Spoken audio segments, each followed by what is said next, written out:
the order of the sessions. We are doing the session on internationalization first, and the session on private sector's contribution to higher education will take place after this session. We have had to make this change because some government officials for this session are already here with us and they have to leave. So in place of a round table discussion, we have decided to have a long table discussion on internationalization. I'd request all the panelists in this session to please come on the dais. Dr. Reddy is already here with us. Mr. Dinesh Patnaik, Additional Secretary, Consular, Passport and Visas and Overseas Indian Affairs, Ministry of External Affairs is already here with us. Mr. Akhilesh Mishra, Director General of Indian Council for Cultural Relations. Mr. Deeptiman Das, Chairman and Managing Director of EDSIL. Dr. Marvin Kerslov, President of Pace University. Dr. Pankaj Mittal, Secretary General of Association of Indian Universities. Professor Rajendra Srivastav, Dean of Indian School of Business. Professor Mahesh Panchagnula.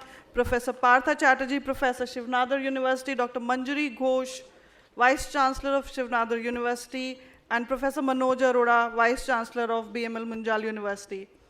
They all are going to be part of this session on internationalization. Many of the institutions being represented here have participated in the survey that we did with EDSIL.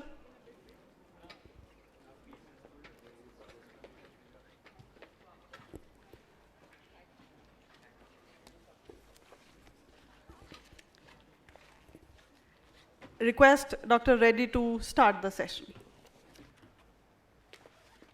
Very good morning to all of you. This is working.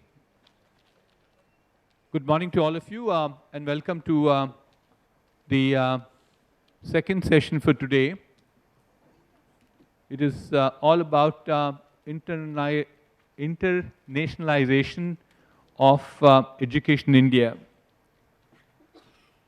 The first and the foremost question I have is, why do we require to have internationalization of education?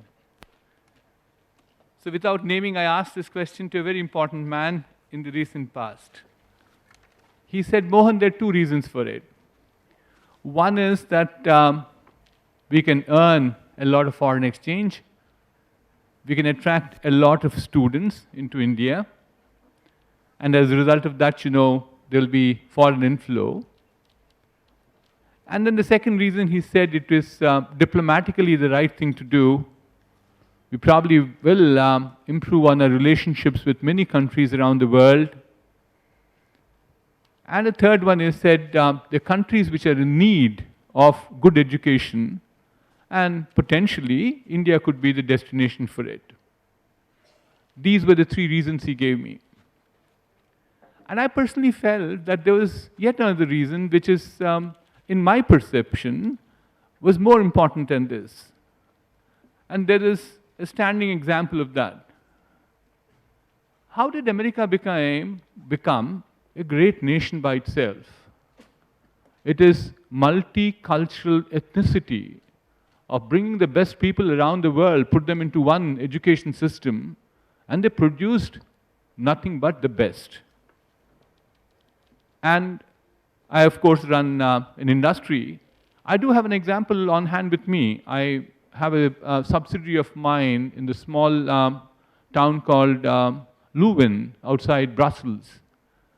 We do semiconductor work at 8 nanometers. 31 employees, 13 PhDs from 9 countries. And the work they do is amazing. So it's cross-culture which makes a tremendous amount of difference. So we have a fairly large panel today. Pardon us for that. Given the paucity of time, we had to combine two things together. So therefore, I'd like to request my panel to enlighten our participants on two things. Why do we require to do the internationalization? And the second one is, how do we go about doing it? There are a number of ideas people have put forward in the past, some people implement them, but can there be some very concrete ideas that would come by for us to go back and execute them? I think, is it good or bad? That's not something which we want to debate about. Question is, why do you require to do it? And once we know why, then we get to know how to do it. Is it just the softer issues that will probably become important, or is it something more that we need to do? So as I said, the panel is fairly long. I've not even took a head count, nor I can see all of them from one end to the other end. I guess it will probably be somewhere in the round a number called 11. The organizers said that it had to be a round table, then it became a long table. But therefore, my request is we'll start with Mr. Akhilesh Mishra, who is the Director General of Indian Council of Culture and Relationships. We'll then move on to Mr. Dinesh Patnaik. They'll be the first two speakers. Then we'll have the other people speaking. My request is, given, again, the challenge we have in terms of time, we're already at 12:05. So if our two key speakers first would take about 5 to 7 minutes, then we'll probably move on to the other people with shorter duration. So can we start with you, Mr. Mishra?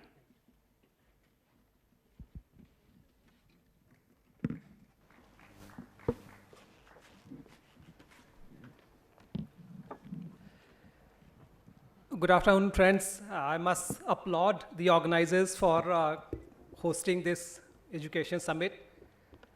And this theme particularly seems to be of utmost interest and utmost priority for ICCR.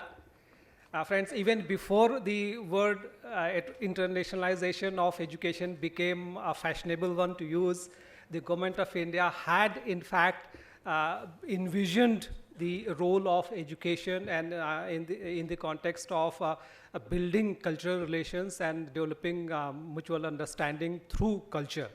ICCR, in fact, was established in 1950 under the Ministry of Education, primarily for offering scholarships to foreign students. Currently, we offer about 4,000 scholarships for foreign students to pursue their university education in India. And also, we have, over a period of time, evolved new mechanisms to promote linkages with other countries in the field of education. Through our Distinguished Visitors Program, academic visitors program, under which we engage the topmost policy planners of universities abroad, vice chancellors and others. And also we have started this year a celebration of Foundation Day, which allows our missions abroad all over to engage with the alumni of Indian universities, and also 3 special awards, Distinguished Alumni Award and Sanskrit Award and Indology Award we have instituted in 2015. They are essentially to engage with academia abroad.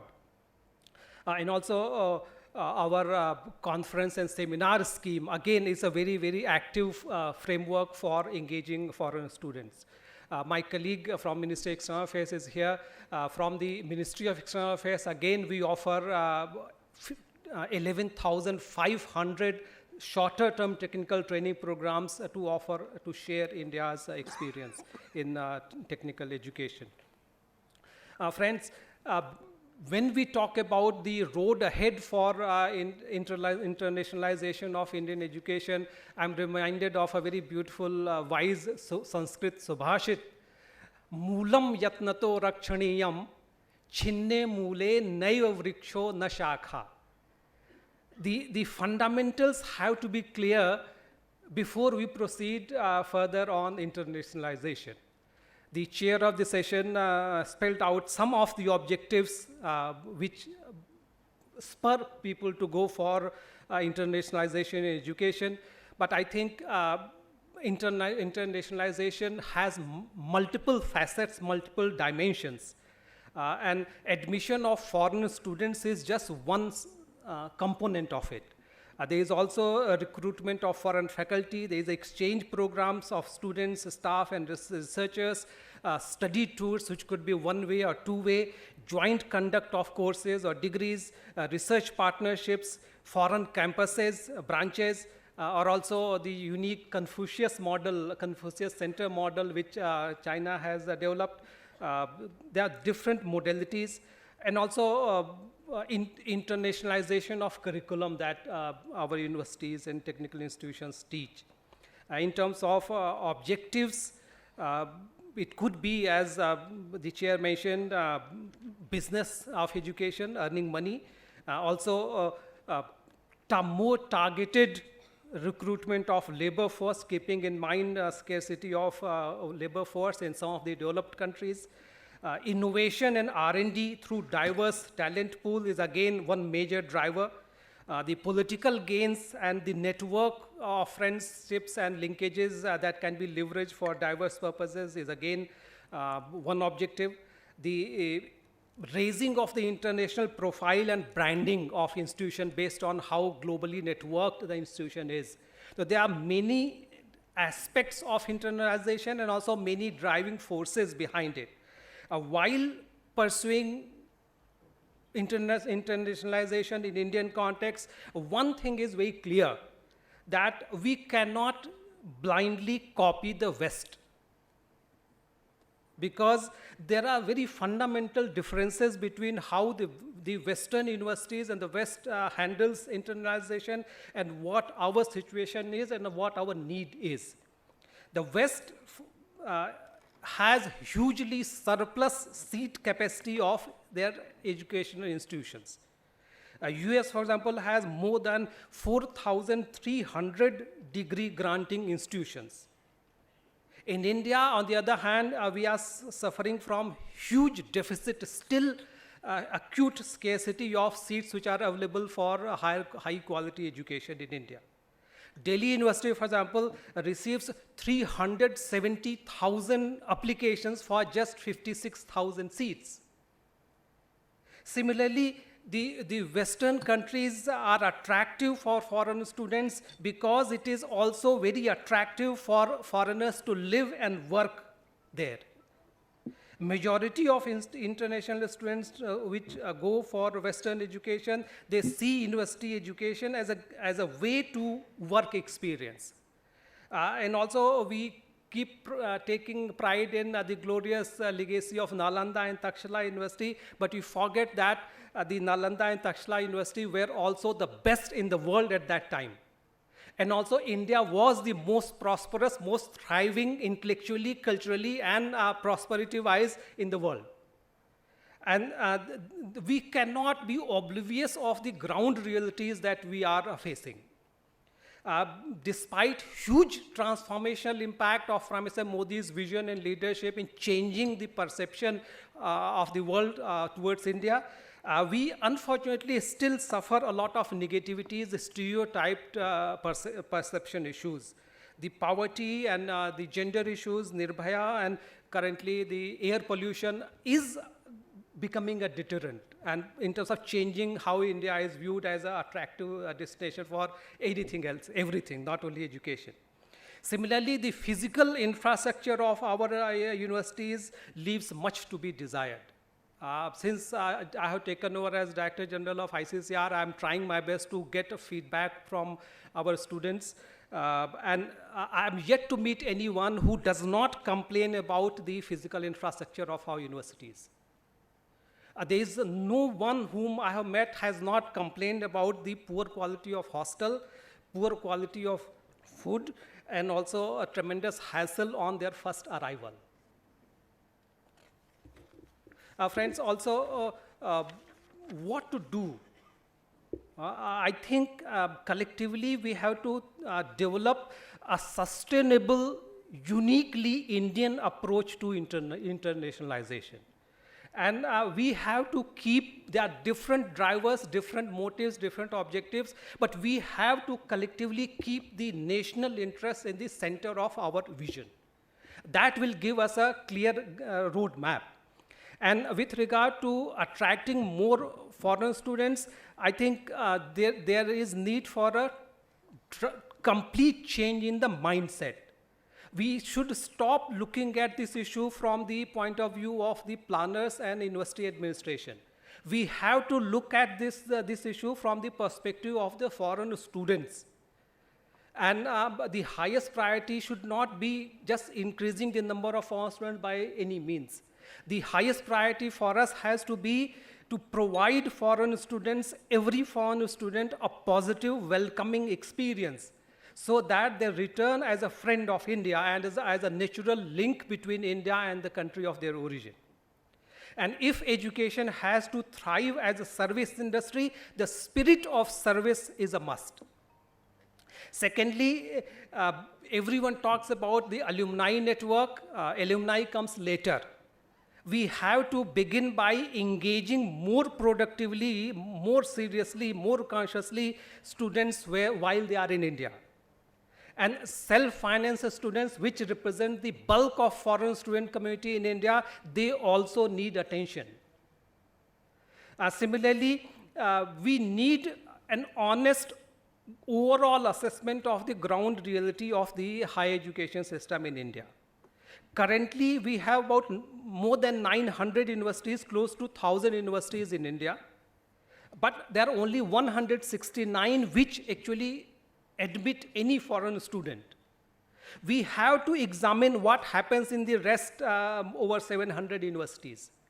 If we are able to do a mapping of where they are and what needs to be done, so that all of our universities develop a USP of their own, and they are able to attract genuinely more foreign students and participate in internationalization of students more meaningfully.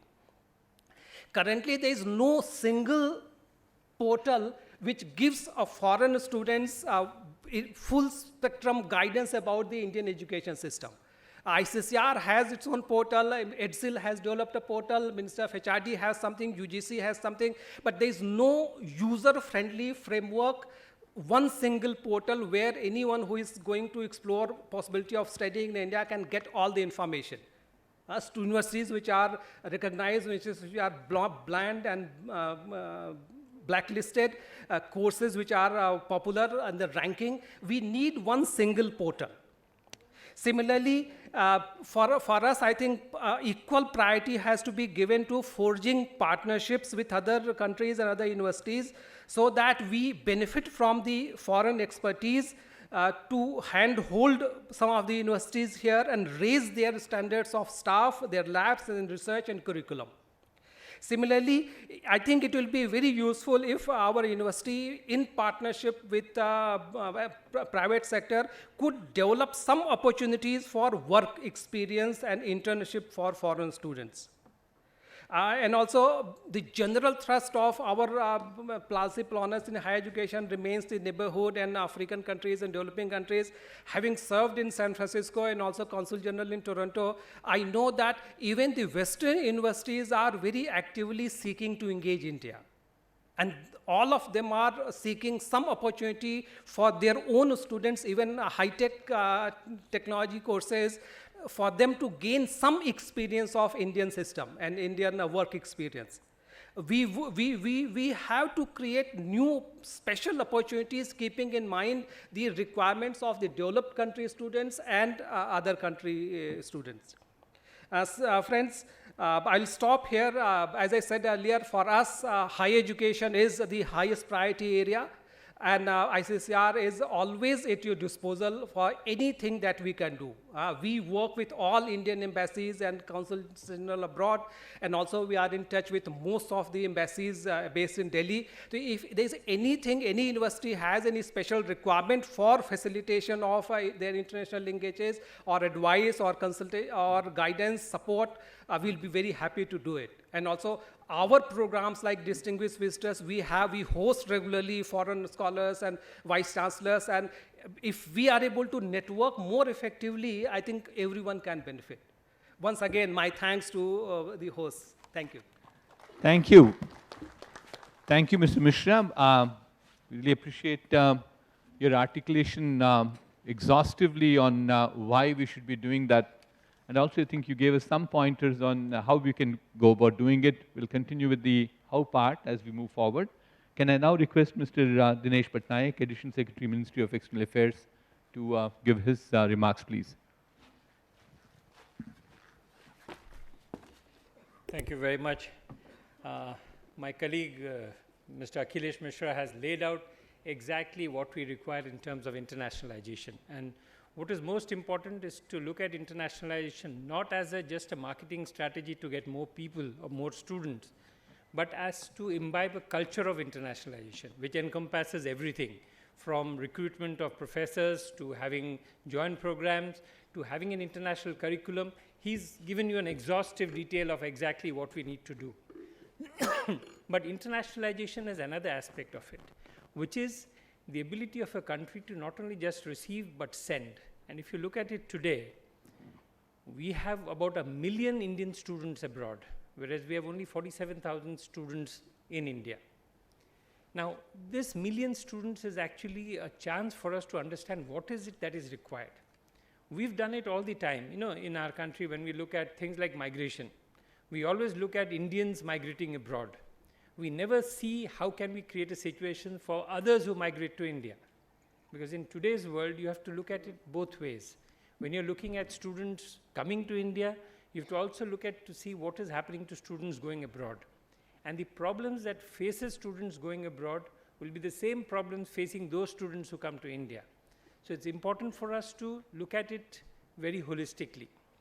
For us, we can go into details of how to do it in India, but whereas my mandate is to look at students going abroad. And one of the reasons I have come here today is I want to actually discuss a certain new proposal that we have started, which the Prime Minister himself has mandated. Now, the main thing is we have about 1 million students abroad today. Now, the students face various issues. You know, the issues of financing, getting visas, access, new place, language issues, cultural issues, food issues. Those are all very good. But the main thing which students who go to study abroad require is the ability to have a post-study internship or apprenticeship program. That is something which every student looks for. When you go abroad, will I be able to get 1-2 more years in that country to be able to gain work experience before I come back to India? Or if I get a job there, I stay there. So what we are doing is we are putting in place mobility partnerships with many countries. We've just started with France. We've discussed with Germany, Denmark, Japan, the US, UK, many countries for Indian students who go there to be able to work there, to have researchers traveling across, to have professors coming on short-term programs, to have people who can actually bring together this culture of internationalization. That is something which we are working very rapidly, but more important than that, what we have been facing in the last 2 to 3 years is a large number of Indian students who go abroad, study, but come back either duped because they have gone into fake universities, or they have taken courses on which they have very little knowledge about, or have joined courses which have substandard education, or have got caught into immigration and fake rackets in which they are taken to universities which actually only exist on paper. And this has become a huge problem. This is a large problem. And that's because, and I want to take up where, again, DG ICCR spoke about, there is no single global portal for students coming to study in India.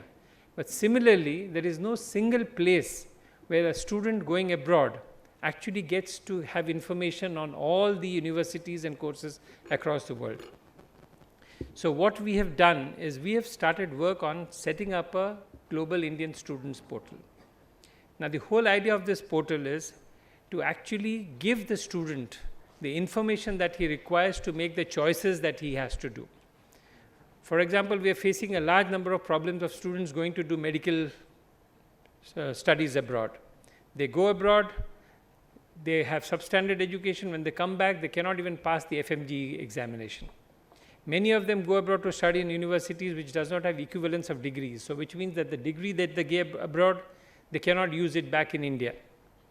Also, even in developed countries, for example, many students go abroad to do a 1-year master's program in the UK. Then they come back to India, they want to do a PhD or they want to work for the government, but the 1-year master program is not recognized. There are many such things which students need to know about. So the whole idea is to open up a global students portal which gives you information on all universities. The Association of Indian Universities is already working on equivalence of degrees. They do equivalence of degrees in many countries. There are about 24 or 27 councils, different councils of the different professional courses, which also do their own equivalence, or they have examinations when coming back. The idea of the students' portal is to give all this information in one place. Not only just this information in one place, also links to things like connections in the embassies abroad. Who is the educational counselor who looks after it? Who is the person in that area where they're going who can help them if there is a problem? What are the different ways they can approach people if they have a problem and how to get it addressed? Issues of if they have cultural issues, financial issues. Also, the other one is a large number of scholarships are offered. This portal would actually also bring together all the scholarships that are offered across the world. Banking, finance, the finance to go abroad. Today, all banks want to know if the college you're going to is kosher before you can go abroad. So work with the banks to make sure that at least when you're applying, you know that the list is on the portal and that the banks can then give you loan knowing that it is kosher. So all these things we are trying to put together in the Global Indian Students Portal. What I need from you is ideas, because we are still in the very conceptual position. We want to finish it in the next 6 months before the session starts in July, August, September next year, so that at least the Students Portal will be up and running. We are also looking for consultants who would run it for us, because this is a portal which I don't think so government should get into in a major way. It should be actually run by people who understand what it is to be put into it. It is something which, if it works out, will be a single stop portal for everybody. It will all be a portal for people like universities which want to get students. It will be a portal for them to put in their stuff. It will be a portal for people who want to actually give loans, scholarships, who want to get Indian students to study in the country. And it is now worldwide. Numbers are going up. Germany had about 2,000 to 3,000 students maximum ever. Today, 20,000 students in Germany. France is reaching 15 to 16,000. UK was always big. US, Canada, Australia, New Zealand have always been. But China, the Central Asian republics, Dubai, the Middle East, there are a huge number of students going across there. We don't have a database of who is going where.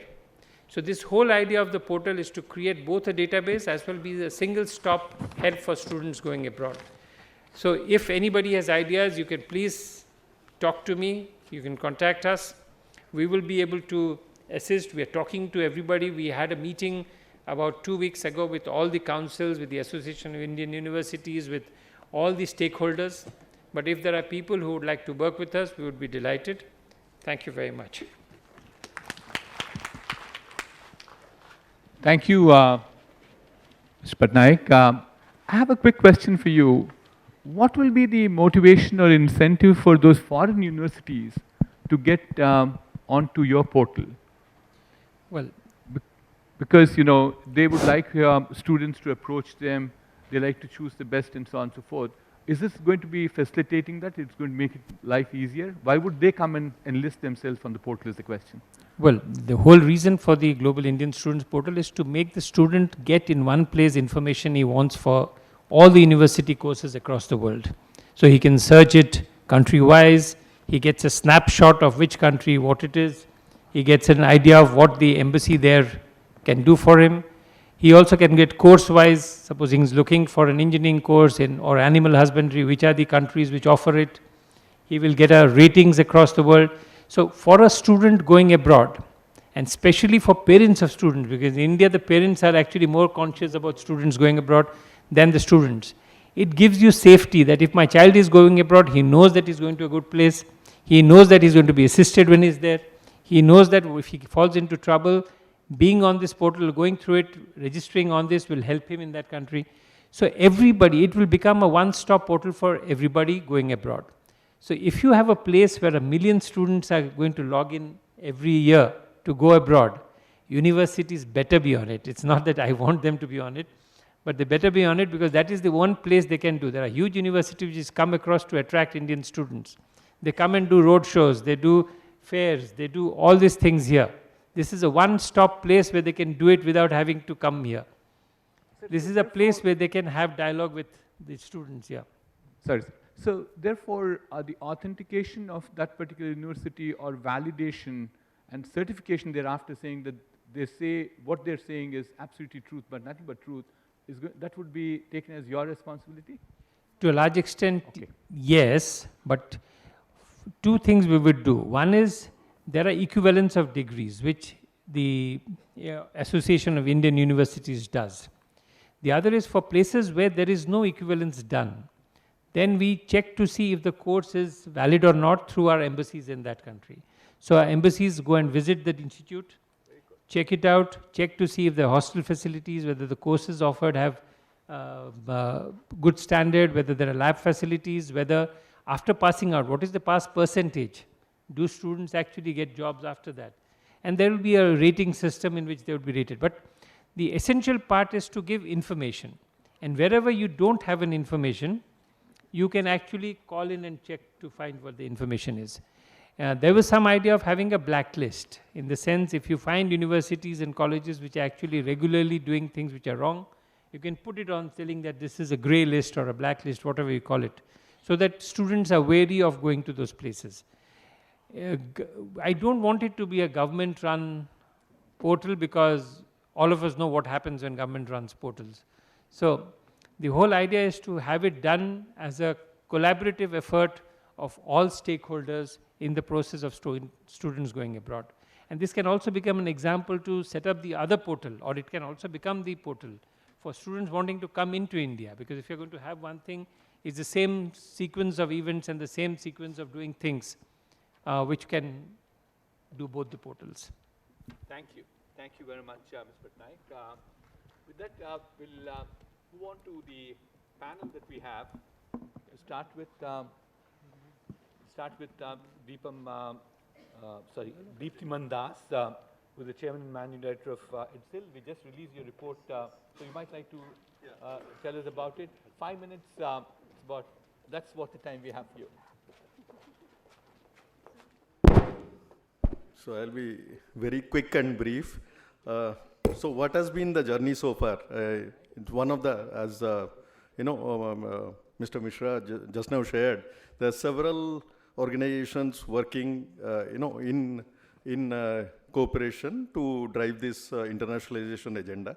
So his first question was that what are the gains of internationalization? I was just alongside talking to a QS ranking gentleman who markets QS ranking here, and he was saying that from about 10 to 20 universities who were wanting QS ranking, he gets inquiries from 200 universities, including state universities.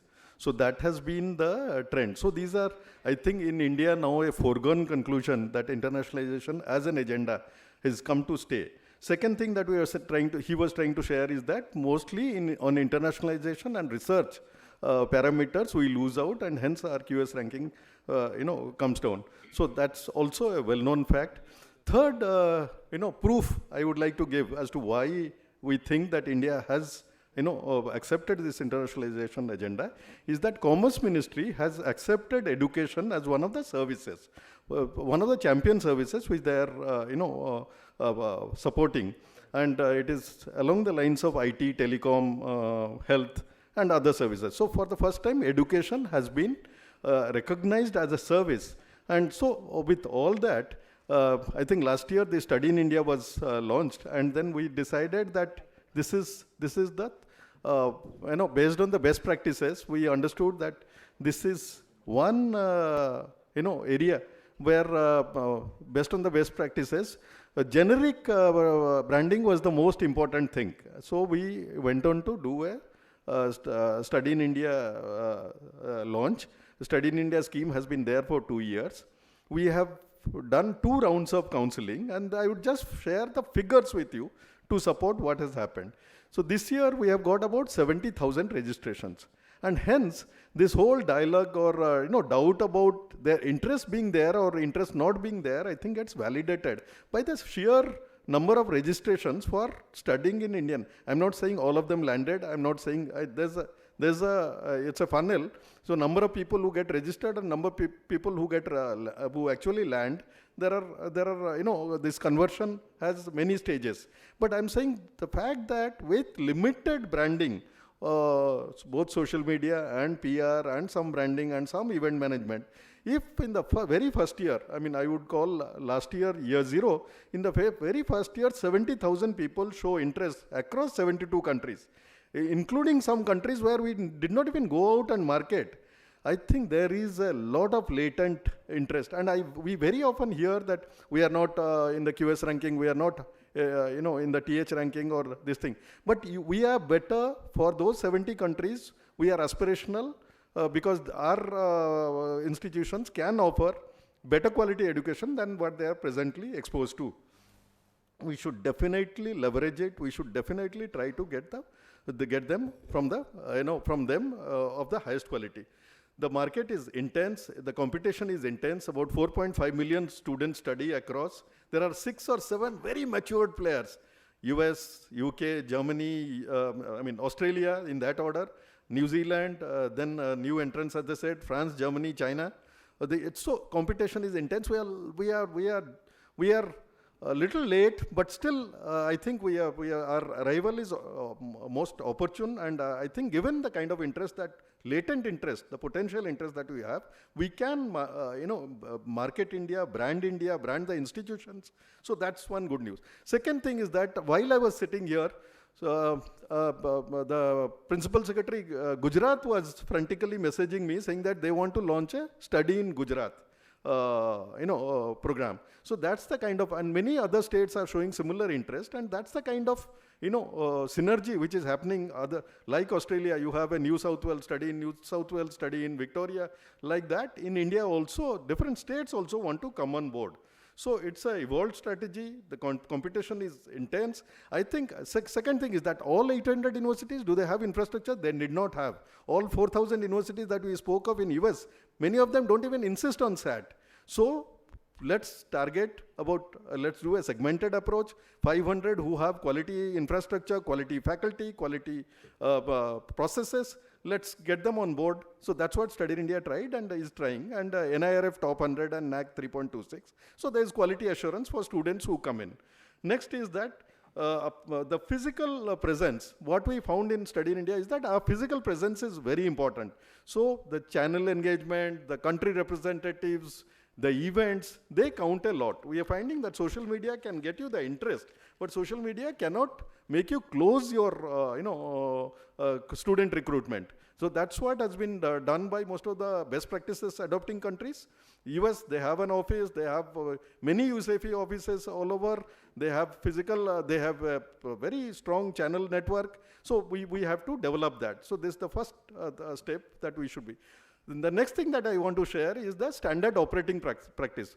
We shared a survey with this thing, and it was only the first of its kind, 78 institutions, largely state universities, state government-owned institutions, and some private institutions. And what we found was revealing. One is that our processes are at the most moderate to start with. Second is that it is not integrated with the main strategy of the institution.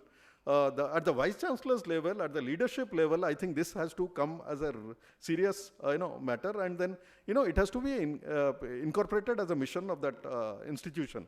So once mission and vision respects diversity and includes diversity as one of the goals, I think the rest will follow. We'll have an international office, it will have a director, we'll have minimum number of people, those people would be qualified. It's an evolved discipline by now. If you go to the foreign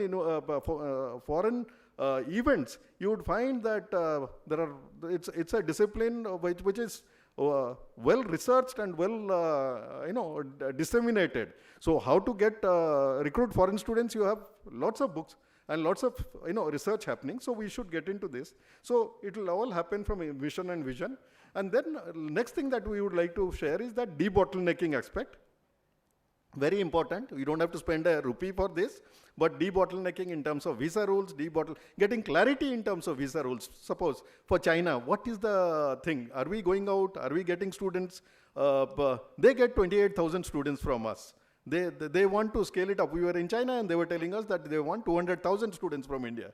And they get 25,000 medical students. Of course, there are issues with those medical students, and we are also, that's a separate thing that is being sorted out. But this is also another thing that we want visa rule FRRO, this thing, FRRO presently says that during weekend also, if you are leaving your place, that means a student studying in Noida, if he travels to Gurgaon, an overseas student, the institution, the manager, the mess manager has to take an approval of FRRO to this thing. Now, this is not how we will attract foreign students, but the good news is that this is simultaneously being talked about, addressed, negotiated. I think we will have some movement on that. Mutual recognition is another area. AIU is working, we are working, we will all work together, and we will be able to address this. And then the last thing that we want to talk about is branding. Branding is very important. I think it's very important for us to have PR. It's not good to have only a quality institution. It's very important to go out and tell. And for all of us who have studied best practices, understand that branding counts a lot. So institutions, even states have to be branded. Institutions have to be branded. The country has to be branded. So I think this, greater thrust on that will also take us forward. Good news is that concerted action has begun. I think we will have to take it forward. All MEA, MOC, Ministry of Commerce, Ministry of External Affairs, MHRD, all are coming together. That's the good news. Ministry of Home Affairs, most importantly for visa purposes, they are coming together. I'm sure in the next 10 years, we'll hear a lot more on this internationalization agenda, and this will be taken forward. Thank you. Thank you very much, Mr. Das. Maybe what you said right now and what we heard from Mr. Patnaik in terms of putting all these processes in place, that requires fairly close interaction, right? Are you working very closely with Mr. Das? Yes, we work with MEA, and MEA has been very supportive. We work with the missions. We find them to be very supportive and enthusiastic. We also work at the apex level with MEA. We work with MHA. I think there is now a general feeling that this agenda has to be taken forward, and there will be changes. And my only further request would be another stakeholder you did not mention was CII. Yes. So also probably take CII into fold so that we probably make sure that we have a fairly robust portal for everybody to work with. Absolutely. We'll be very happy to work with the industry. Just give you a small example of industry participation.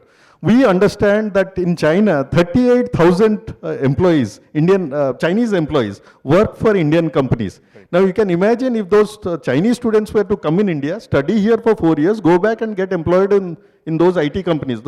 We went to Dalian, we went to several other Wuhan and tier 2 cities of China. And if that kind of linkage were to be developed with the industry, I think it will be great. Internship is another area.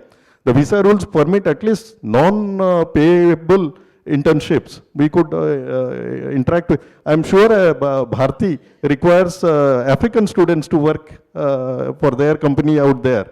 I think industry collaboration would be very impactful. Good. Thank you very much, Mr. Das. Can I then request Professor Raj Srivatsav? He brings a completely different perspective. I thought you spent most of your time in US, right, Raj, before ISB? About 35 years. 35 years, exactly. So tell us a little more about what we should be doing on internationalization of Indian education. Okay. Please, your turn. 5 minutes, Raj.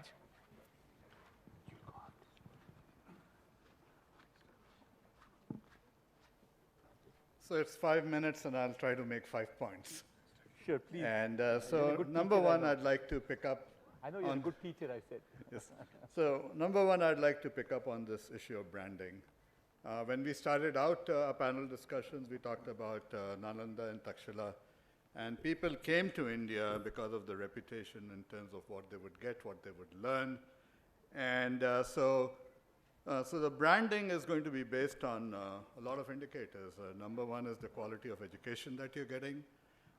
The quality of education is very often judged by what the alumni achieve.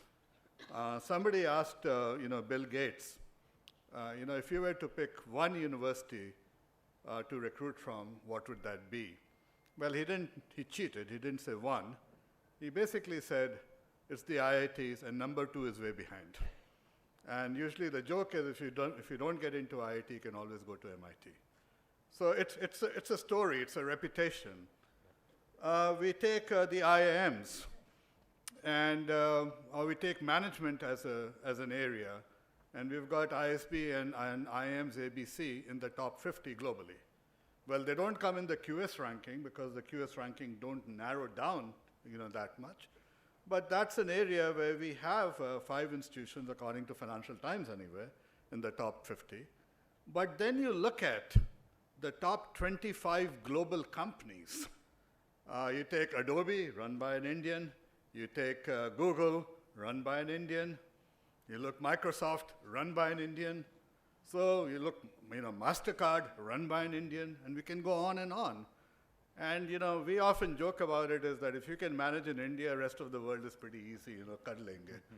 But there's a lot of talent out here. There's something that these people have learned, whether it is they learned it in IITs and MITs.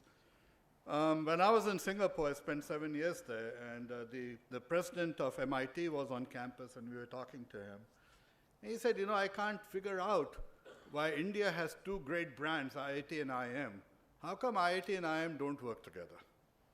All right, so we also need to look at, when we look at India as a destination, and if people are going to come to India, it's not just ministry, MHRD working with MEA and so on. We must also, as academic institutions, learn how to work together, but along with the government. The one other thing that has been a challenge, I believe, is that people think education is education, and they don't realize that education is an export industry. You take Australia, after mining, education is number 2. You look at the numbers I had, about number of Indians going abroad was 400,000. I'm being told today it is 1 million. Well, on 400,000, the estimate was, and I need to somehow up my numbers, the estimate was there's an outflow of 19.7 billion US dollars. All right? Now let's lick our fingers when we don't have adequate information, and we say 50% of those were going to go anyway because it's our economic immigration, it has nothing to do with education. Okay, let's concede that.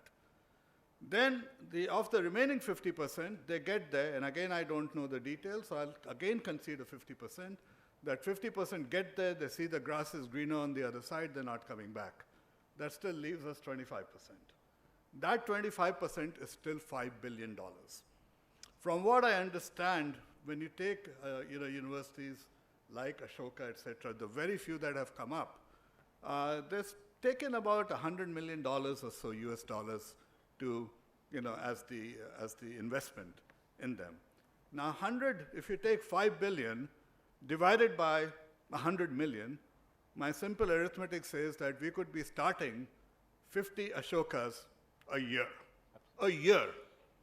Small capacity, let's say 2,000. 50 multiplied by 2,000 is 100,000 capacity we could be generating every year, and this is in quality education. And we really should take this up seriously. Why are we not starting, more universities? So that sort of brings us to this whole issue of ecosystems. If we look at, the point has already been made. America has a lot of soft power because a lot of business leaders, whether they're in China or in Hong Kong or in India or in Europe, they've gotten their education in the US. And you'll see hundreds of millions of dollars being contributed to the US institutions by the foreign students who were there, who've gone and done well in the home country. But that's not the important thing. The important thing is that this internationalization leads to a development of an ecosystem. So you have somebody in California, let's say, and they're looking at the aviation sector, the defense sector, and there's a question of, transfer of technology, et cetera.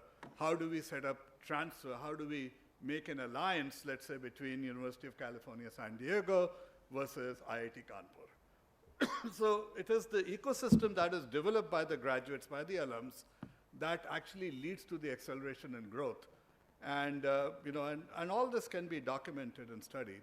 I love the idea of setting up a portal about what's available in India. Let's put strength behind it. Let's put information behind it. And by the way, while that portal is being set up for foreign students, that portal will be hugely, hugely, hugely appropriate for Indian students. Why? Because we are struggling. Parents are struggling. My own nephew wiped out his life savings to send his son to Canada, to the University of Toronto, and spent 1.6 crores and pretty much wiped out his savings. Now, parents are really upset out here. So people are sending their children abroad, not only for education, but because of the opportunities that are not available. So you could have 98, 99% marks. Good luck into getting into a college at Delhi University. So there's something wrong when that happens. You take the state of Punjab. Punjab is 30 million people odd. I'm from Uttar Pradesh, which is, 240 million. Punjab is the #1 exporter of students, of human capital. One would expect Australia. Number 2 to Australia, number 2 to Canada, you would expect that. But they are the #1 exporter of human talent out of India to Australia. So we have to see what's going on. We need to attract more students, but we also need to retain our talent. And the loss of talent is huge. So I know my 5 minutes are up, just one or two other points. I think it's really important for us to look at the soft power that education brings. So whether it is our connectivity to Africa or to Southeast Asia, we actually need not only PhDs for the Indian institutions, and we're hugely in short supply of that, but if we started providing teachers, if India became not only a place to get educated, but to a place where we generated faculty that could then go out and teach in Africa and Southeast Asia, et cetera, it would really add to, to our presence globally. I could go on and on. Education is my passion, has been for 41 years, but in the interest of time, I will go and sit down. Thank you. Thank you. Thank you very much. Mind-boggling numbers that you have. Thank you. Then move on to Dr. Pankaj Mittal, who is now the Secretary General of Association of Indian Universities. She was in the past the Vice Chairman of UGC. Thank you. A very good morning to all of you. We have been talking since around 1 hour now about internationalization. So far we have spoken about the students going abroad from India and students coming to India. And we also know that about 9 million students overall in the world are not studying in their home countries. So they are abroad somewhere or the other. Out of this 9 million, 1 million are Indians that they are going abroad. And if you talk of students who are coming to India, that is less than 50,000. So that means 10% of the global internationally mobile students are going out of India, and only about 0.5% is coming to India. The reasons are many. Dr. Deeptiman Das told some reasons, Dr. Akhilesh Mishra told. But then, if we keep on talking of the reasons, we will never find the solutions. So we have to find the solutions. We keep on talking of the infrastructure, that infrastructure is not there, hostels are not there. But then who will create the hostels? And if there is no money with the government universities or private sector is not willing to invest, we have to think of the alternate ways of doing it, how to create hostel facilities. Just 2 days back, I came across a pamphlet which was it was saying Oxford caps. They are saying we create international hostels for you, we provide international food for you, and we provide an international experience for the students who are studying in your universities. So maybe there are many more organizations like Oxford CAP who are ready to help our universities to create facilities of international level, but are we basically open to all this? One is this. Then second, the biggest problem is visa. We recently went to China. They were telling that 23,000 Indian students are studying in China, and on the contrary, only 300 Chinese students are studying in India, and the major bottleneck is visa. They don't get visas. So visa is a very, very big bottleneck. Plus the sensitization of the people, maybe faculty as well as the students who are in our universities towards the foreign students. So that sensitization, maybe we have to have workshops, trainings, or some sensitization of the students and the faculty of our own institution students for the foreign faculty and the students. And then Because nowadays, when we talk of QS ranking, Times Higher Education ranking, a lot of marks are given for foreign students and foreign faculty in your institutions. We do lose out a lot of it. So we are thinking of partnering with ETSIL on how to improve the number of students coming to India, because as Association of Indian Universities, we have information about not only all the universities in India, but also about the foreign universities and the foreign associations of universities. Similarly, students going out of country. Now, AIU is the organization which is entrusted with the responsibility of determining the equivalence of foreign degrees with the Indian degrees. So now these students, they go out without even asking whether this degree will be equivalent or not, and when they come back and they want to appear for NET examination, or they want to take admission in higher studies, or they want to appear for UPSC examination, they are denied because their degree is not equivalent. So this type of information which Dr. Patnaik was talking about, we are again collaborating with Ministry of External Affairs to tell on the portal. Nobody has to come to AIU to find out whether this degree is equivalent or not. On the portal, it will be available whether the degree you are trying to pursue in a foreign country, whether it is equivalent to Indian degree for the purposes I narrated just now. But the third aspect of internationalization is collaborations between Indian universities and the foreign universities. And I must say that we all, whenever the NAC teams or NIRF ranking is there, every university boasts of 100 MOUs or 200 MOUs which they have signed with the foreign universities, but most of them are sleeping MOUs. Many of them are only on paper, they are kept in the cupboards, they are never working MOUs. So how to have active MOUs, and how does one know whether national, somebody was talking about national collaborations, how does one know which university is good in which area? So what AIU is going to start is, we have already started developing that portal called AIU Collaboration Portal. In that AIU Collaboration Portal, we are right now having about 770 universities which are members of AIU. We are asking every university, you tell us your thrust areas, your areas where you think that you can contribute in the collaboration. So if every university tells us about their good departments, their facilities, their faculty, their research in that particular department, and if we put it up in a portal, then any foreign university or a national university, if they want to collaborate in a particular area, they have a ready-made information on whom to collaborate with. So this work we are doing at a very great speed, but the speed will be determined by the universities who have to put on the information on the portal. So my appeal to all the people here, and will be to all the Vice Chancellors Conference we hold in future, would be that please give the information about your good departments, because then only the others will know that you are good in this. Because right now we have NAC ratings, we have NIRF, but department-wise rating and department-wise information about which university is good or bad in a particular area, that nobody has. And most of the foreign universities are craving for it. Whenever we go to foreign universities, they say, we just don't come to know which university is good in which area, with whom to collaborate. So only some universities which come out with their shiny brochures and all those things, they may or may not be good, but they come forward and say, okay, they enter into collaboration, and then at times India does get a bad image also, because those universities are really not bad, but the glossy brochures are there. So we are working on AIU Collaboration Portal to find out, to tell the world that which universities are good in which areas. We are working on incoming students to India, we are working on outgoing students from India. So let us hope that the future will be bright. As in the morning Subramaniam sir was saying, we have just 10 years window, so that means the people present here and the ones who will come maybe in 2-3 more terms of Vice Chancellors, they will be most responsible for what is happening in the country. So let us hope for the best, and thank you very much. Thank you. Thank you, Dr. Mittal.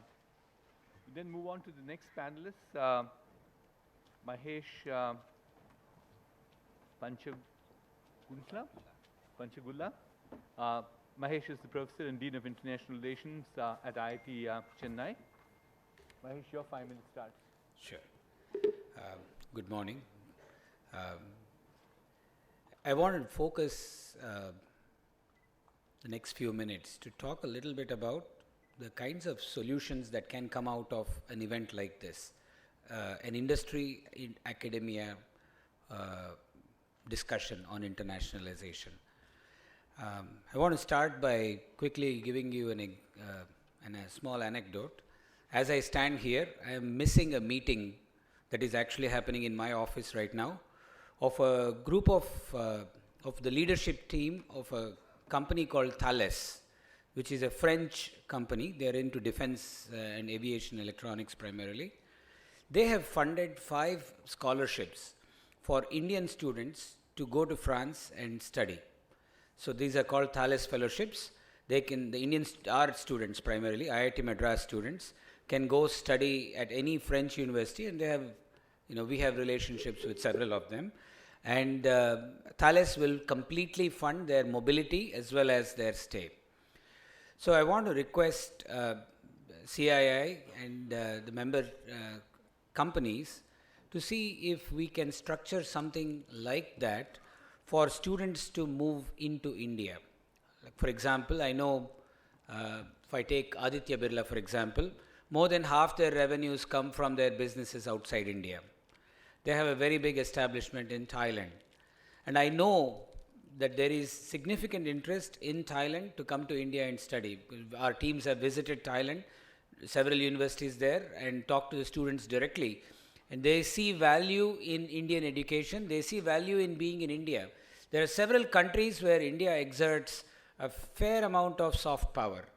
So can we leverage the soft power that India has in the ASEAN region in general and in a slightly broader context as well, with our business presence in those countries, to fund scholarships for Thai students to come study in India? This is a specific case in point, but we can generalize the case to look at businesses, Indian businesses, helping internationalize India.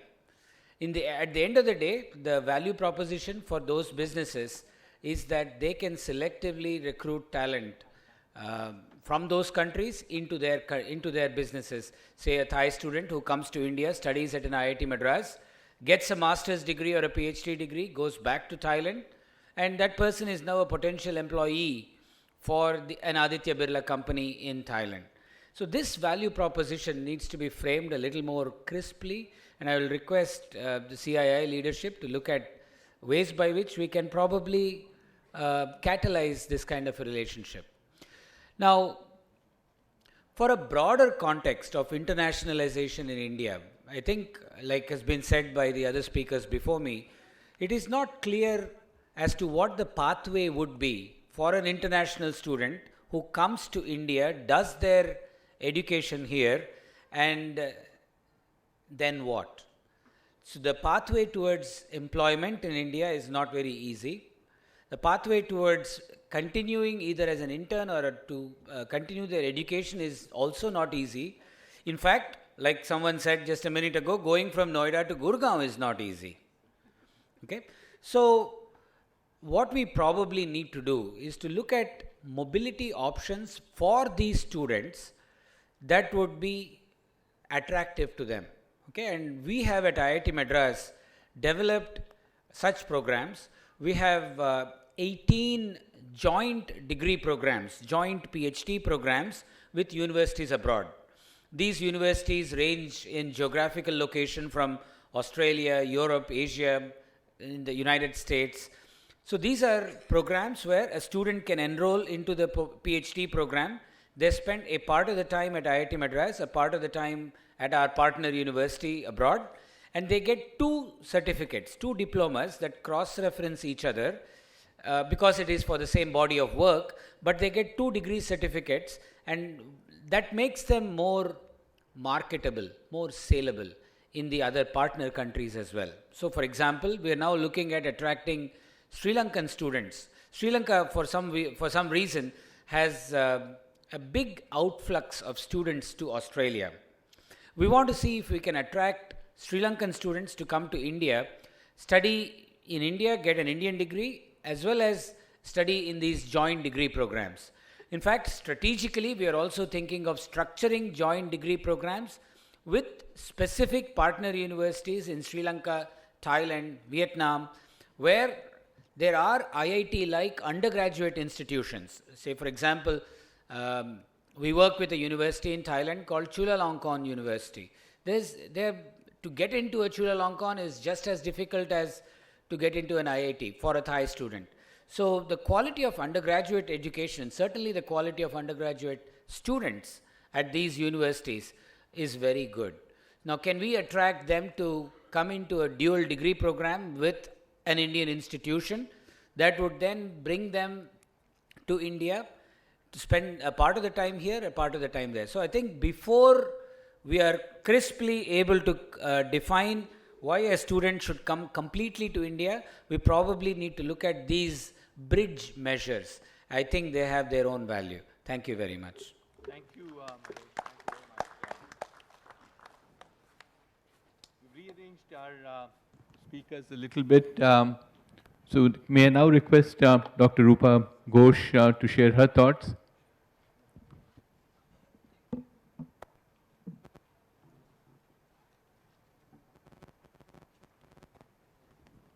Dr. Rupa Ghosh is the Vice Chancellor of Shivnadar University. It's a pleasure. It has been a pleasure all morning listening to various speakers. The first inaugural session was so informative and so full of wisdom and then this particular session having run into almost an hour already, many of the things that you wanted to say have been said already. So I'm going to touch upon one topic that maybe has not come out that well. But before that, let me just say that, I was supposed to be part of the first panel, which is supposed to be on privatization of, the role of private players in higher education. So maybe you would allow me to combine some thoughts on both.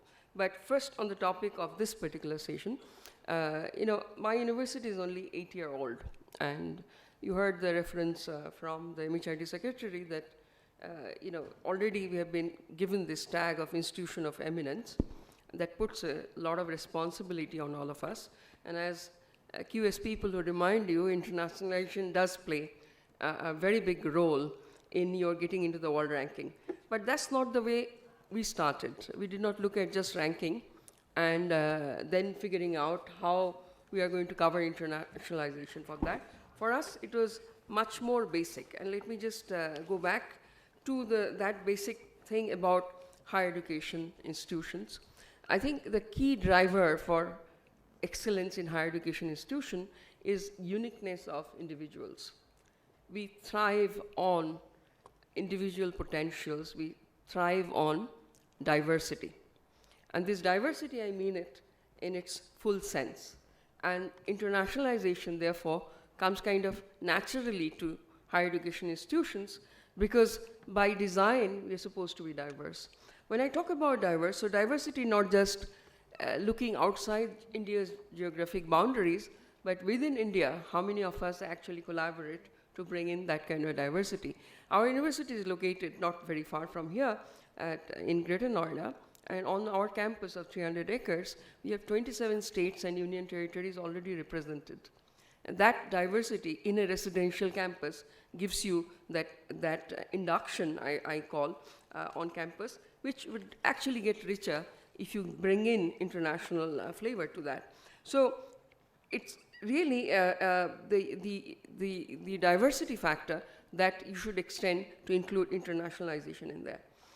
While we are all talking about a global ranking, global standards, one part of the ranking exercise is that tends to flatten you. Everybody is judged by the same set of parameters. So therefore, you tend to ignore the uniqueness of your institution. And I think that's extremely important for India to remember. And one phrase I keep on using with my people, in as much as we are global, we are pretty much rooted in our context. We are local. So the phrase that applies to us is that we are local. Because if you just look outside and forget the reality, then maybe we are missing out on some very important part. One thing that you'd all realize, I mean, just to travel to this auditorium this morning, you just get reminded of the layers in the Indian society. 17th century coexists with 21st century. University of today cannot just cater to the millennials. It has to actually cater to the India in its full richness. You can think of it as a backward country or you can think of the richness and figure out what is actually good about it. And so, in some way, higher education has to cater to these very many layers that we already have in the society. And let me remind you of one simple wisdom that I think all of us know, that technology alone cannot solve societal problems. You can give a smartphone to a kid. It will not take away discrimination. It will not take away any of the biases we have in the society. Societal problems are much deeper, and it's much more difficult to solve.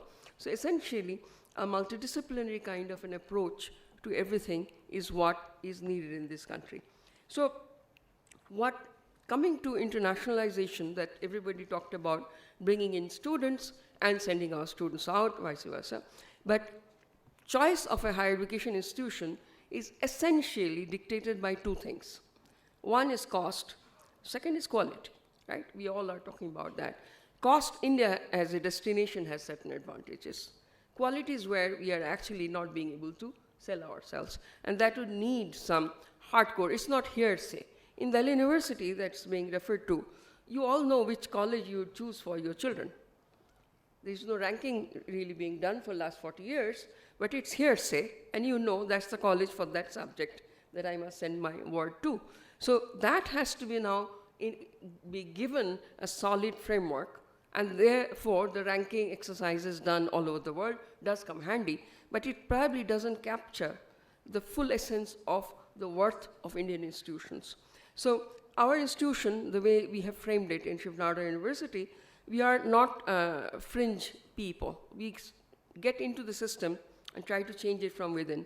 And that's why I applaud CII for bringing us all together, because all of us have to be part of that entire process that's churning in this country.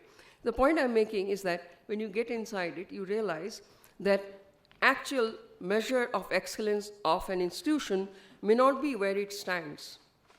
It is actually in the slope of growth. If you have already started from here, and the incremental, positive, maybe positive or even sometimes negative impact you have made on your student's career, you cannot be judged by where the outcome is.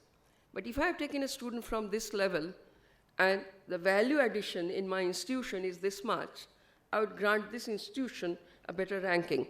So it's not really in the absolute values, but it's in the slope of progress. And I think the rankings essentially, Indian system, particularly in a developed country and a fast-growing country like ours, that should be the measure of your excellence and not the other way around. So I think if you get into this business, and gone are the days when we say that we'll not play anymore. You're in the game anyway, so get into the game and change it the Indian way from within. I want to talk about this internationalization and bring the last point to this, is that what people are talking about student exchanges, but it's essentially about partnerships. Partnerships between faculty for interest in research. And partnerships happen on complementary strengths, not on weaknesses. So I have something to put on the table, you have something to put on the table, then we talk. Otherwise, charity doesn't actually last for long, and collaborations end very, very quickly. Professor Partha Chatterjee is sitting right here. He is the dean of our international partnerships. I'm sure he would shed some lights on that. But I think we need to basically think of that, figure out where we are strong, and then extend our hand to have complementary partnerships based on mutual strengths, not on weaknesses. So that's something that I think each one of us should know. I have the advantage of being in a very, very young university, therefore probably can take this mission forward. On the first session that I was supposed to be, I have only one comment to make because time is running out and we are all running a little late. But, this is, private sector, everybody talked about the demographic dividend, which for me would become a demographic disaster if we fail to educate our youth in the right way. The right way is our collective wisdom. The point is the private sector has been in this business for quite some time, but has it served the country? Very clearly, as AICT chair also mentioned, so many engineering colleges have actually shut down. The admission is declining, and the market takes some time to react to bad practices. So, but then the victims are the students of that lot. It's a new wave that has come. Ashoka was mentioned, we are more or less the same age, but we are a full-fledged engineering science, humanities, social sciences, management university. So a fully multidisciplinary university. And what I think we should understand, what is the basic difference in private versus public partnership? Of course, the government is talking about, and the secretary said it very eloquently, that we are looking at true public-private partnerships in this sector. And I think we bring in our different strengths. The government uses taxpayers' money, your money, my money. So hopefully they play by safe rules. When you play by safe rules, you cannot experiment with excellence in higher education. And I'm kind of fortunate to have a benefactor who is still alive. We are funded by the HCL founder, and the trustees actually carry most of the experiments that I'm doing, the cost for that. So independent philanthropic interventions of this kind in higher education is needed in allowing for necessary experimentation in this sector. We have not seen almost any till the likes of Shiv Nara University came into the market. And I think this is the void in this country that we need to fill in. And for that, maybe you should have very conducive policies enabling philanthropists to come in here. Education is not for profit in this country. Everybody says that and does just the opposite. I have nothing against profit, as long as, personally, as long as it doesn't clash with excellence. So you cannot throw excellence out of the window just because you have to sustain your activities and actually fund your research from student fees. It doesn't work. It doesn't really work. It's a failure written on its face in the financial model. I'm a physicist. Partha is an economist, and he can talk about that. But the point is that nobody has actually figured out the economics of the kind of university we need, the university of the future, University 4.0. These are ecological universities. They're supposed to be driver of the knowledge economy incubator. That's the term for it. And that partnership that, for example, we are seeing today here with industry, the quality control for that essentially has to come from the new age universities. I don't see anybody else doing it. But when you are working for your own profit, the business model is understood. But when you're talking about an ecological university, which would survive and actually produce more knowledge than it consumes, that means be innovative, be creative, and I'm putting innovation in the old-fashioned way, but you can commercialize it. We have a nice incubator running. But the point is that that financial model has to be worked out, and it needs resources. Of course, number one resource is your human resource, and I think we have plenty of that. We just need to sharpen it. But the second important thing is financial, and that everybody's kind of silent about. I think there we really need to have very accountable policy. I'm not saying it should be a free check written, but it has to be a very accountable policy of funding where the country needs to. It's not low-hanging fruits that you can easily collaborate and get, but it's about brainstorming as to what the world needs, what this country needs, what my state needs, what my students need, what the future generation needs. And in some way, that we all know what those needs are. Clean air, I'm asthmatic today because of Delhi. Clean air, clean water, sufficient food, medical care for the next generations. If we fail in there, and if universities don't think about it, I don't know who else will. And there, that quality control, along with our sense of what higher education is all about, what universities are supposed to be, is the last zone of free thinking. It's the zone of openness the world must preserve. And I'm really happy to be in this lead role of industry and academia coming together to chart out that path. Thank you very much for your attention. Thank you. Thank you, Dr. Ghosh. We have a hard stop at 1:30, and I have 15 minutes left and 3 speakers. So we'll probably have to confine to 5 minutes each. So can I now invite Dr. Marvin Krusloff, President of Pace University. 5 minutes, Dr. Krusloff. Thank you very much. I'm very happy to be here, and I know that we are short on time, so I will try to focus my comments on the 2 questions you raised, which are why internationalization and how should we achieve it. And I think as the only American on the panel, perhaps I can offer some lessons from the American experience. I'm now the president of Pace University, which has 2 campuses in New York, 13,000 students, 9,000 undergrads, 4,000 graduates, and we are considered by the Raj Chetty study the #1 university, private university in America for upward mobility. And by that, Raj Chetty, Professor Chetty, measures upward mobility by the income of the family member of the family before the student enters undergraduate and then 5 years afterwards. So why internationalization? I think the US experience teaches us that diversity and inclusion is integral to excellence. And I think when we think about diversity and inclusion, we should think about, and we do think in the American context, about internationalization. I was just with the partner of a major, one of the big 4 accounting firms, and he talked about what he looked for in employees, and he said that he wanted to see writing skills, critical thinking skills, but he also talked about global acumen. And that's what is brought about when you have international students, international faculty, joint research projects.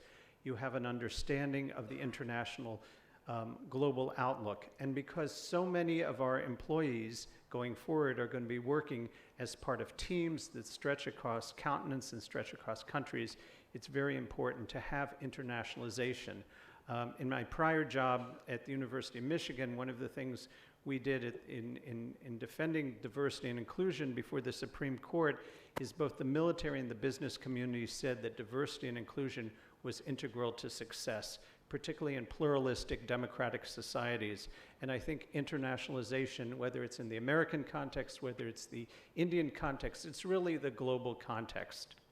Now, how do we achieve internationalization? I think at Pace University, we do a very wonderful job. But what I'm here to say to you is that to achieve internationalization on Indian campuses, Indian universities, there must be an investment in that work.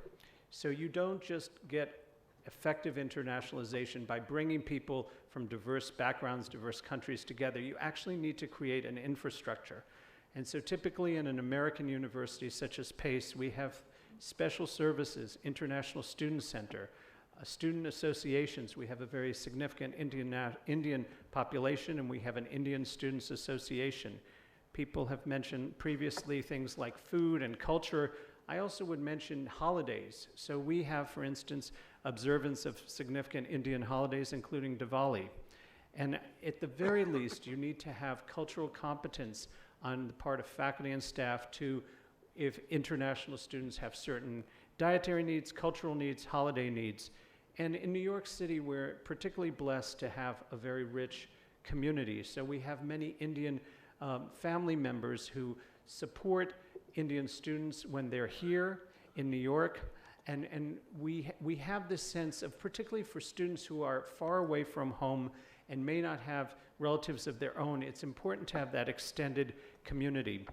We also talked about the importance of career opportunities. Our career service offices, for instance, are very committed to helping international students get internships and work experiences. And there may need to be sensitivity to the restrictions placed upon employment by certain government agencies or certain employers. We do have the OPT, and I'm sure you know about that, and that's something that the American government regulates. We try to work with students to understand government regulations, and I think the portal that's being talked about is a wonderful thing in terms of transparency. I think that there's so much more that needs to happen on a campus to really bring international students into the mainstream. And I'll just close with saying that international students, like all students, are affected by things that happen to their families, things that happen to their communities. And so if there's political unrest, if there's a climate disaster, that's something that we need to take cognizance of and need to support our students. So we think internationalization is absolutely critical to achieving an excellent university. It's a core value of ours. To achieve it in the best possible way takes investment of time and money and people. Thank you. Thank you very much, Dr. Marvin. I appreciate you recite 5 minutes. So we'll move on to our last 2 speakers. We will start with Manoj Arora, Professor Manoj Arora.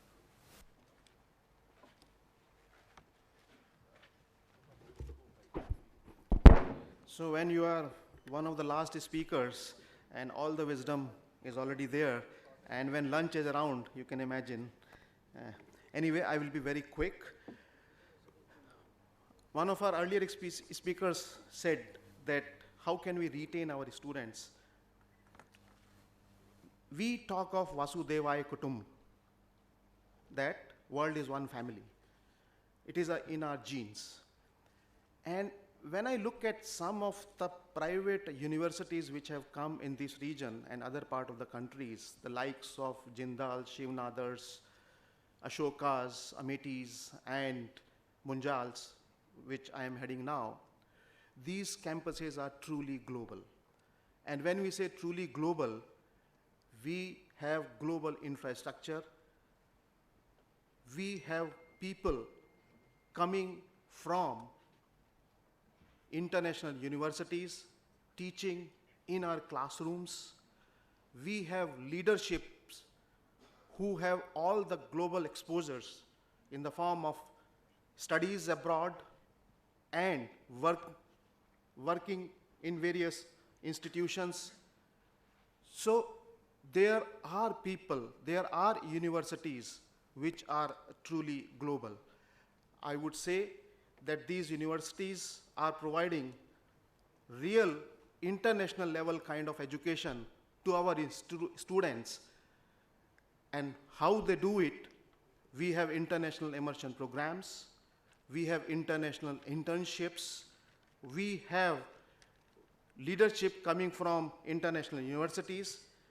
These universities, our universities, have very, very selective collaborations. It's not a generic collaborations, which my previous speakers also said. That very selective collaboration, for example, collaboration with Varik Manufacturing Group in the area of manufacturing engineering. For example, relationship with Nottingham University Hayden Green International Incubation Center. We have become part of International Incubation Corridor. In fact, these universities, we should call them as private academic enterprises. And I think these are the futures of the country wherein people are going to get truly global education. Only then I think we can stop this brain drain, and we are doing it. That's what I would like to say. Thank you very much. Thank you, Professor Arora, for saving time too, in addition to, I think, very forceful points you made of how you're making sure India becomes the destination for our own people. Thank you. The last speaker for today is Professor Partha Chatterjee from Shivnada University again. Partha, 5 minutes, no more than that. Thank you. Thank you. I'll definitely try to finish within 5 minutes. The disadvantage of being the last speaker, particularly in a panel that could easily make a cricket team, is most of the things are already said. But the advantage of it is listening to others, several thoughts come to your mind. Your mind wanders. Today, there's been several references to Nalanda, and that reminded me of my first visit to Nalanda.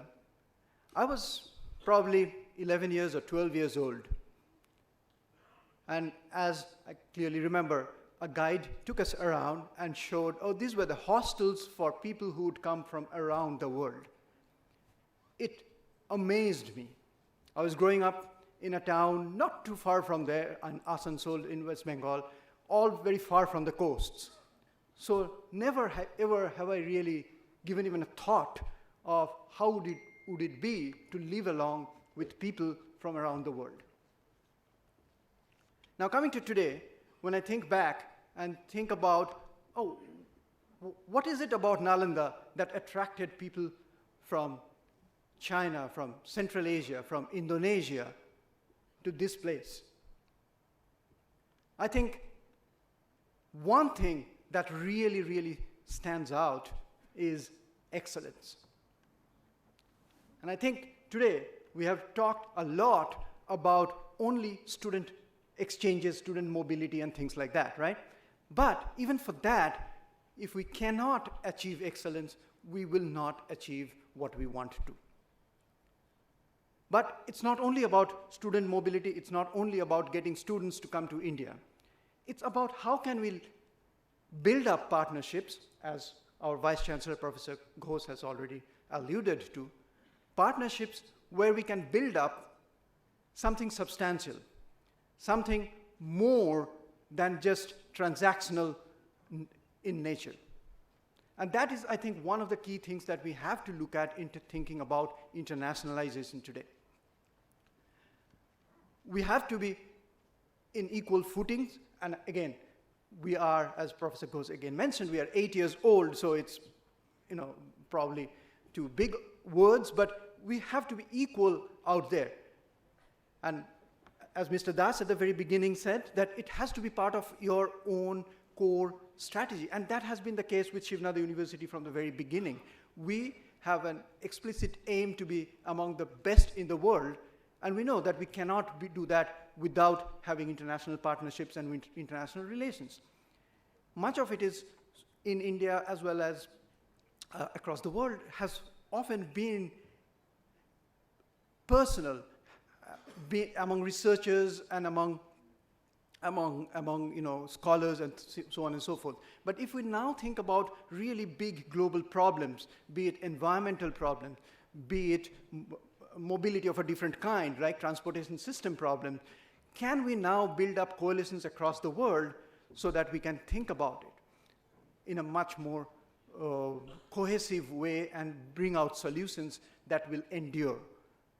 And these kind of global alliances will ensure that we are going to be among the best. So, it's a kind of a symbiotic relation that has to be built. And that's, I think, one of the things that we would be looking forward to and building upon. Given that we are really running out of time, I'll stop here today. Thank you so much. Thank you. Thank you very much. We appreciate Prof. Chatterjee. I'm sorry we don't have much time for any questions and answers. I'm sure you've heard 11 of us, I believe, who spoke. So I'm sure there are lots of good pointers for all of you to think about internationalization. With that, I'll thank all our audience one more time for being so patient, and my panel for also being patient with me. I apologize for being a little strict on the time, but I think we got good inputs to all our participants today. So thank you very much. We now break for lunch. No? One session, speakers have been busy. Okay, please. So there are two speakers after this session, and we will have that one. If all these panelists can move there, and you invite Dr. Prasad and Dr. Yadav. You're not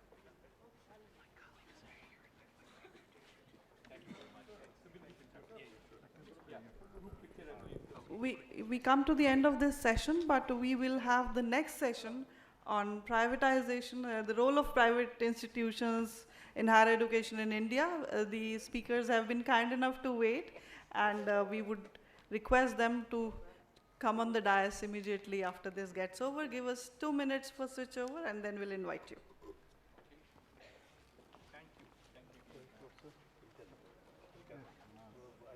I think we're talking about the same thing. And I'm actually we are, we are actually.